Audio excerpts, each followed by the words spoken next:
এমন এক কান্না আছে যেটা শব্দ করে না, কিন্তু আকাশ পর্যন্ত পৌঁছে যায়।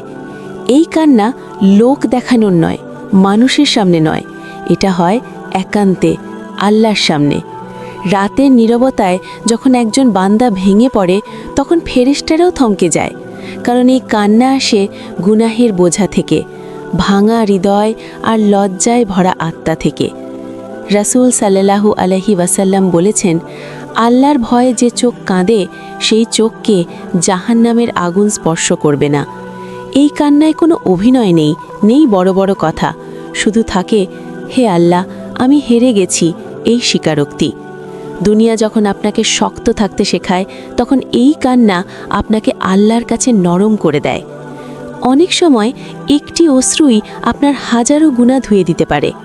আপনি জানেন না, হয়তো আজকের এই কান্নাটাই আপনার তাকদীর বদলে দেবে। তাই মানুষের কাছে শক্ত দেখানোর চেয়ে আল্লাহর কাছে ভেঙে পড়ুন, কারণ এই কান্নাই ফেরেশতাদের থামিয়ে দেয়।